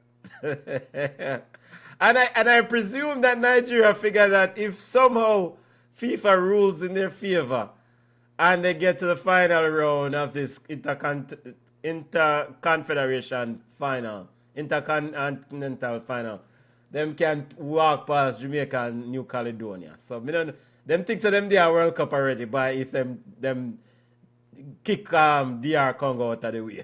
Okay, but guess what though, Benton? Yeah. Samuel Eto'o. Yo, what is it? DR Congo having eligible players, they played against us too. So why Nigeria get to replay for them game and we don't get to replay our game? Remember they kicked out Cameroon, you know? Yep. So where do we start and where do we end this legislation? I don't know. President of the Federation, Mr. Dicko, says our case is very tight. We're not sore losers. This is part of the law. There are suspicions that some things have not been done right in accordance with the laws of the game. They have probably misrepresented their position to FIFA to obtain those clearances. Just 2 days ago, FIFA ruled against Malaysia on the same issue because they procured the passport of their players illegally, and now they have forfeited all the matches they have played. End quote. So the Nigerian Federation representative is saying that the case is tight. They said they have precedents, as in FIFA ruled against Malaysia just a few days ago, and so that they believe that DR Congo secured those passports illegally. Procure those passports. So Cameroon plays Nigeria to go to the Confederation. Something. Boy, I don't know. Yo, I don't know what's going over there, Sir Junior. Let's see. Yo, FIFA say, yo, just go back on the come from there. Yeah, but I mean, because Cameroon will have a legit talk too, because Cameroon has say, wait, then beat we too. Yeah. How far back do you want to go? Exactly. How far back do you want to go? They have to look back in the round play and say who DR Congo beat up on goal difference. Yep. How But far? them have a gripe too. Yep. So how far back? Nigeria sit down there, man. How far do you want to go? All right, let's step over to Jamaican football and discuss some Jamaican football news. Junior, we watched schoolboy football at length this past few days. First and foremost, St. Elizabeth Technical won the Doncaster Cup. One Crocodile, as the manager said. Junior, they defeated Glenmuir on penalties 8-7. Your thoughts on the football game and overall assessment of the Doncaster Cup quality? I mean, of course, disrupted by Hurricane Melissa. Yeah, I was quite impressed with the level of talent that played. And what I'm using to judge the Doncaster Cup and the Manning Cup is current Jamaican Premier League games that I'm watching, and then also looking at Jamaica's failed automatic World Cup bid. And I have to look at the players, the way the game played. They played on the same field. Well, the Money Cup did play on the same field. And the stadium. Yeah. And you have to sit down and say, is either these high school players, some of them look small, but some of them look big. But the level of intensity, the quality for that age group, high school age, whatever that may be, we know it's not World Cup age, but high school age. At least we'll cover that it's high school age. Whatever that may be is still somewhat good. And I think a serious question has to be asked. Where is the ball being dropped between high school and the Jamaican Premier League? Because the Costa Cup is two different brand of football play. The Money Cup is quote-unquote pretty football. To me, the Money Cup is more akin to the La Liga, while the Da Costa Cup is more akin to the English Premier League, where it's all about fitness, play hard, run hard, tackle hard, right? But they, within their own right or brand of football, they still play a relatively high level at that level. And then now, when you look at the JPL, which the more we watch it, the more we appreciate it, but it could be better. You have to ask yourself, where did the ball get dropped? And why isn't somebody looking at, one, the support that the Da Costa Cup and the Money Cup have compared to the support that they get for the national team? I wonder, how can you bridge that gap? Because the support is there, and the youth then play some ball. Now, the quality of the field, it's a good ball game. The Da Costa Cup was as expected, hard-nosed, tough, and it went down to penalties. As I wouldn't say as expected, but I expected a gritty affair. I thought both games would have been gritty, but Excelsior ran away with it, with theirs. But the Da Costa Cup, though, yeah, hats off to the ball. Them. When I was single out any ball or any incident, hats off to them. It was a good quality football game for the age. Yeah, I mean, big up to both teams, big up to all the teams. You know, and kudos to, congrats to St. Elizabeth Technical, STETHS for winning the Da Costa Cup. Big up to Cornwall, Clarendon College for defeating Cornwall in the Ben Francis Cup. By the way, thank you Clarendon College. Let me say that. Thank you Clarendon College for beating Cornwall, because I would have to deal with some of the Cornwall College alumni. Our alumni, past students are calling me, talking about one trophy. You don't need to win a trophy if you want a plastic trophy. So who is the owner? Who is the owner? You have to give them context. Who is the owner in this conversation? Yeah, we have it. So STETHS went through this tournament unbeaten. But like you said, Junior, the talent is there, the players are there. It's just a transition upwards. What sort of tools, what sort of systems are there once they exit? And we have spoken about this at length. Once they finish this level of football, then what is next? Where do the ball get dropped? I mean, some of them might end up in a club system. Some of these club systems don't have the proper infrastructure for groom these players. And on the Morning Cup side of things, you know, Excelsior won the Morning Cup title, defeating, you know, maybe overwhelming favorites, JC. Maybe Excelsior people would say differently, but I think many of us would thought that JC was a favorite going into that game. Oh yeah, for sure. But your thoughts on the Morning Cup final?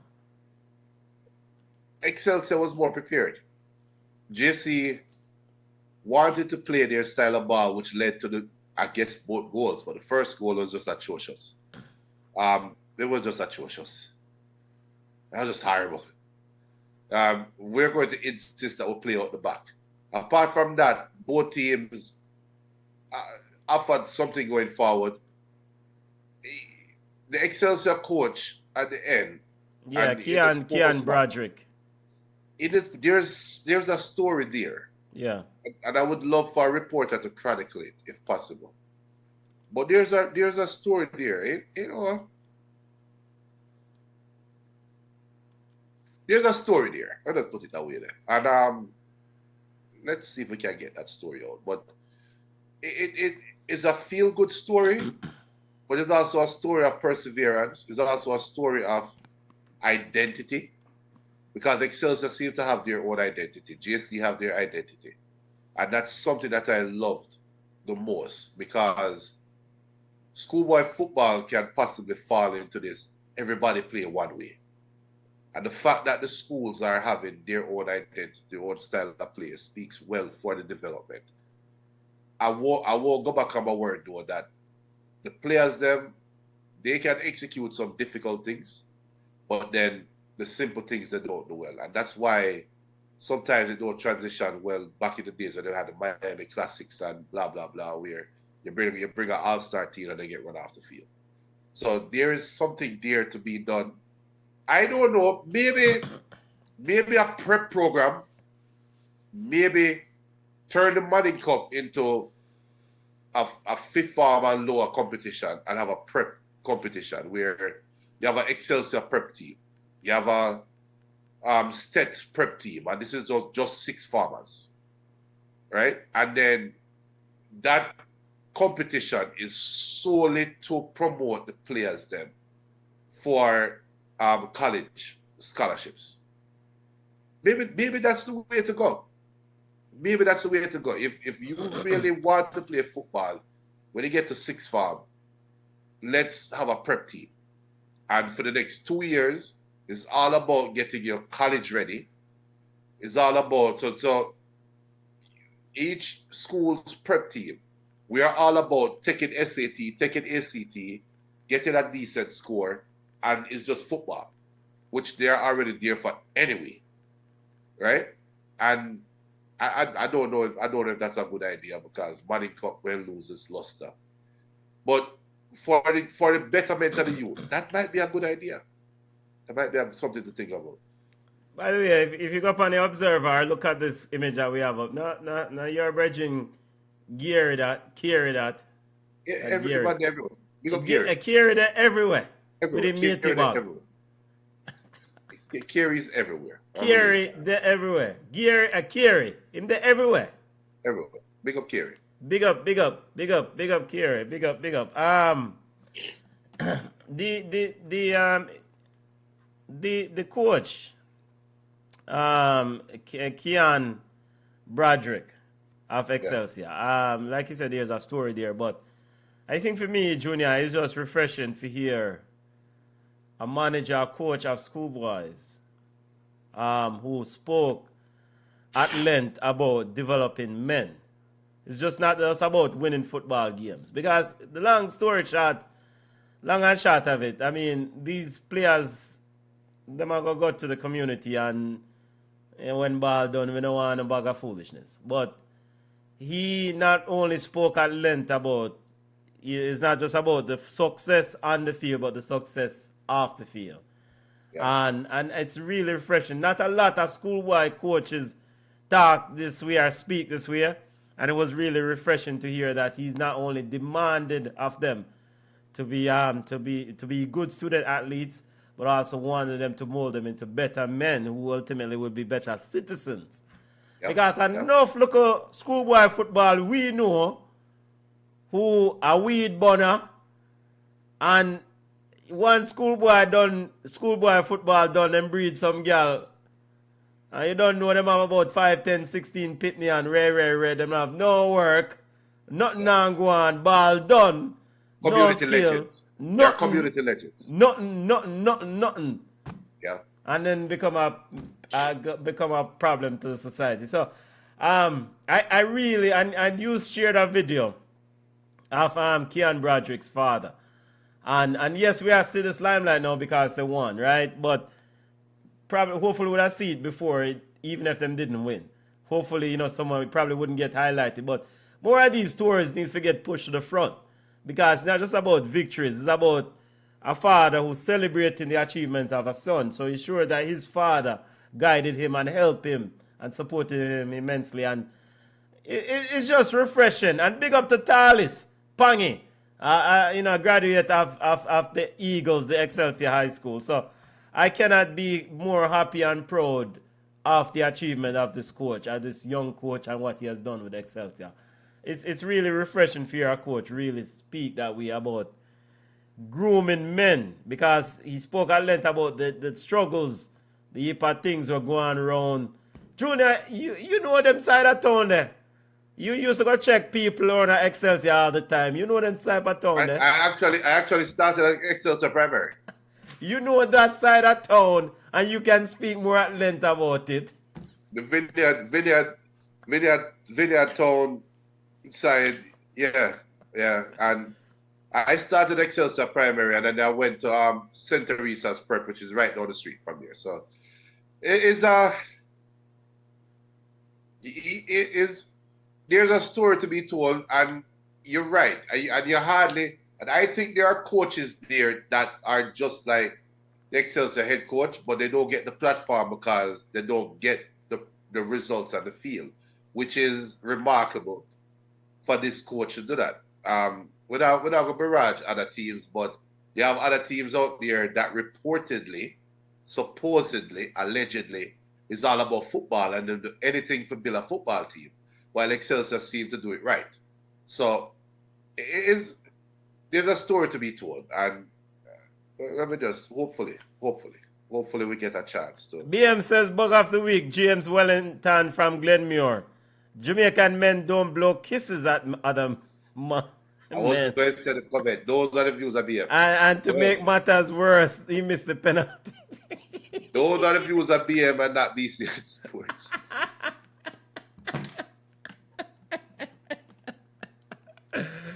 Yo, hey, I'm not gonna bring that up, I'm just like ignore it. But thank you, BM, for bringing it to our attention. BM and not bug of the week. But congrats to Excelsior, and congrats to Kean Broderick. Big up to all the ones who carry football, schoolboy football for us. Big up to you, them over at schoolboyfootball.com, because the website there seems to be under a bit of pressure. So if you can go over there, go support them, big them up, because without their coverage, we wouldn't have access. Big up to Military Guna at MG YouTube, Military Guna YouTube page. Big up yourself, because he gives wall-to-wall coverage. Big up to Kiri, because Kiri always give you coverage. Extra coverage. Big up. But, Junior, that's it for us. Let's take a look at, by the way, the final of the Jamaica College team. I mean, this the final of the Manning Cup, the Jamaica College team. It was kind of, it's almost like the big side, the star-studded side, the side with the talent. I mean, where does that team go from there? I mean, how do you lift those players up? Because I think there was a sentiment going into that game where they said the feeling of having this thing. They played so well. They defeated Excelsior in the earlier round, and now not to take the trophy. Well, you start by repeating who can repeat. That's where you start. You start by, well, you can do better in AFCON next year, So, forward back again. You just repeat. I mean, that's where it starts. But you just retool and forward back again. I am not taking that bait. I could say they go west and help relocate some families in need and still struggling for a hurricane, and bring them to Hope Road and make them get the blue uniform and go play for JCIE. I won't take that bait, Benton. I'm sorry. All right, see there. Now to the Jamaican Premier League action. Scores fully loaded family. Cavalier 3-0 over Chapelton. Junior, any thoughts on that? The coach sick. Any thoughts on 3-0 for Cavalier over Chapelton? The coach sick. By the way, big up to Bullet. Hopefully all right, brother. Hopefully all right, Elder. Hopefully all right. And he had, you think Enzo Maresca had a bad week? Woo! But you know what stood out with the score though? It was last week we said, we sat here and listened to an audio where the coach of Cavalier, Rudolph Speed, and technical chairman of JFF or whatever he is, said in an interview with Richie B that Chapelton, like him take another side come on Premier League this year and they might get relegated too. And then he said that on that show and then turn around and beat him on them 3-0. Mercy. That's what you call beat and teach. Beat and teach. So Chapelton couldn't take the audio and play for the team. That's motivation material right there, so. No. That Richie B audio interview should be playing right before game time, right before they go up on the pitch, they go up on the park. Right now, the Chapelton players never look for walk the veer and I wonder. Double Holden 1-0 over Tivoli. Waterhouse 1-0 over Mobile United. This game was a free entry game for general admission. Montego Bay United did a wonderful thing to show appreciation to their fans. They let them in free, but they could not give them a victory. Junior 1-0 Firehouse defeated them. Yeah, but it's still a good gesture though. Yep. Mount Pleasant fix up Spanish Town Police 5-0. Racing 0-0 with Harborview, and Treasure Beach 2-0 over Portmore. Thoughts on the results before we take ourselves understanding? How the Harborview one will get them coming out to the graphic? How the Harborview game go? With racing, yeah. 0-0. That's the telltale side. That's a telltale game because Harborview, and I was watching it before the show started. Harborview retooled or rebuilt their management, right? Yeah. And it seemed like it's working. Because I remember Racing was running away with the league at one point. So are running away up in their top 3, top 2. Yes. I know Montego Bay was leading, but with the last now, things might ropes up a little bit. But watch out for Harborview. Watch out for Harborview and the new coaching. I don't think they can win a title, but they can probably get to the playoffs. And that's a story I want to follow. And it's a BM rough, you know. BM also reminding us that Bullhead also suffered a defeat in the Walker Cup final. That's what I was saying, sir. Okay, I forget. A big up to St. Catherine High School. And the way he lost it too. Yeah, defeated Mona in the Walker Cup final. But I don't know, Bullhead. Sega. Hopefully he's doing well and recovering. Mount Pleasant 5-0 over Spanish Town. I think we got back to the Racing Harborview thing. Racing did some change their attacking style, their formation during the break. It was something that they discussed at length. They wanted to change or improve.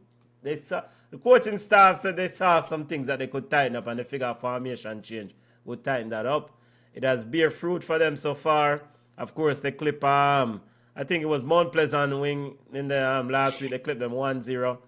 But I think after the Mount Pleasant game, this game against Harborview, I think Harborview just caught Racing at that time coming off a difficult battle against Mount Pleasant. Time will tell. You know.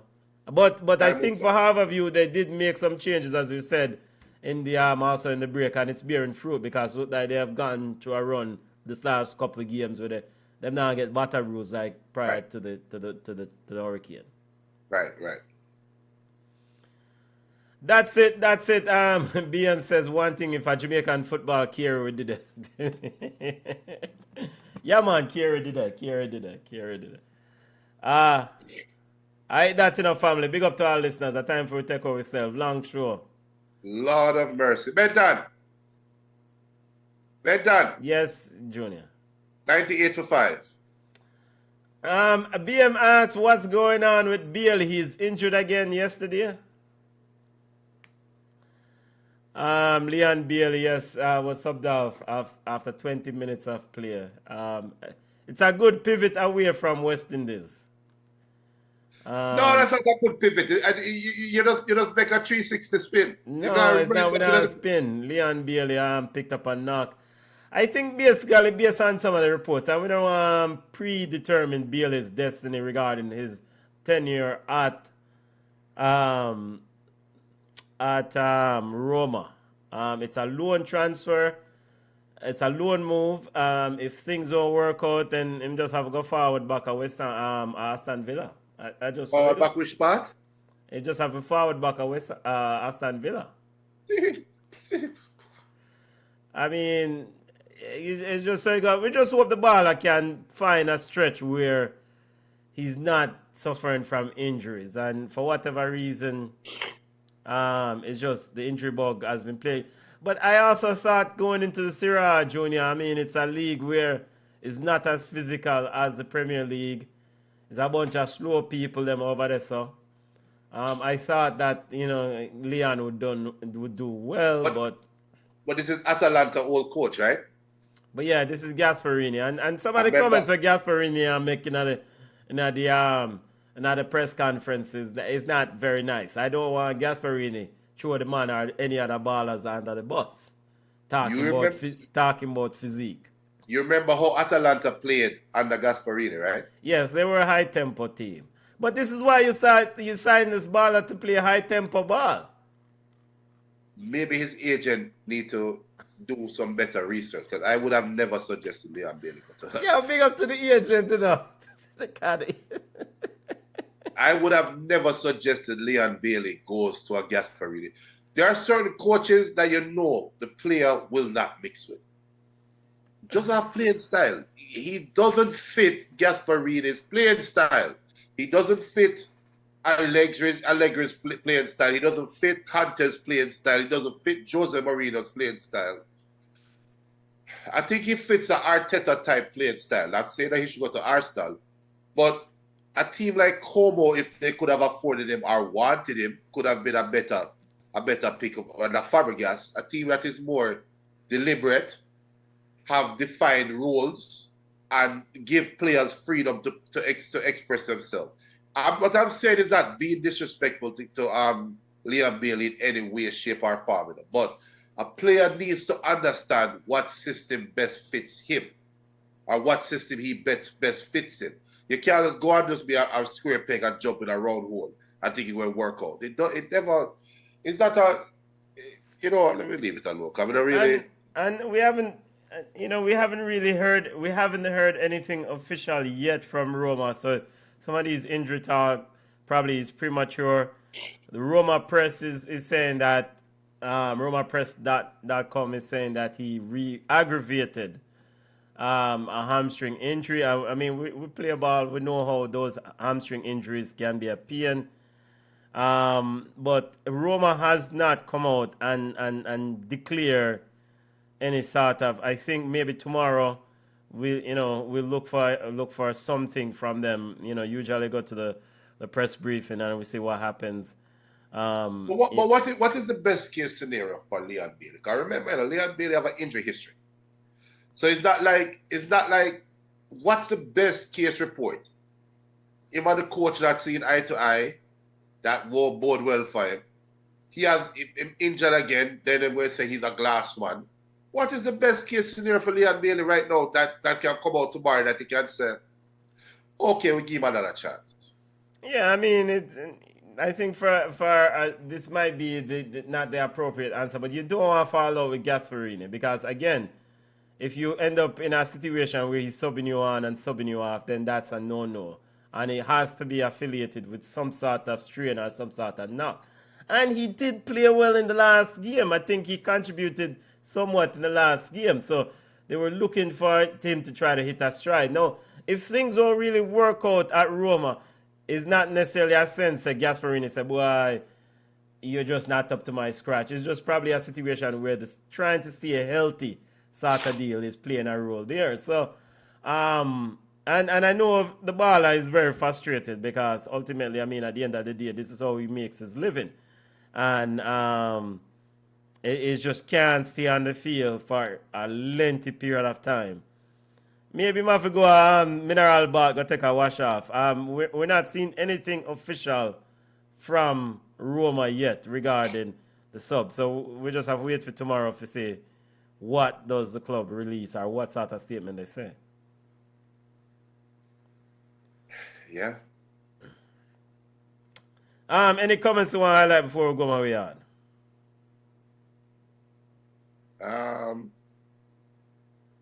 Big up El Pistolero, Hope Alive Apparel said he's not injured. I think they subbed him because he wasn't impacting the game. Fulham would fit him. Bailey didn't close down the cross for Openda's goal versus Juve. Okay. Sorry. Yep. So we'll see what happens. We're wishing the baller all the well, all the best. We'll see the baller. And your family now have a great Christmas, Hopefully, take care of yourself and eat up the rum cake. Those who are on the island. By the way, we need to find Shepherd's News of LM. Big up yourself. Where you there? Check in over Mavis Bank. Wagwan. If check in.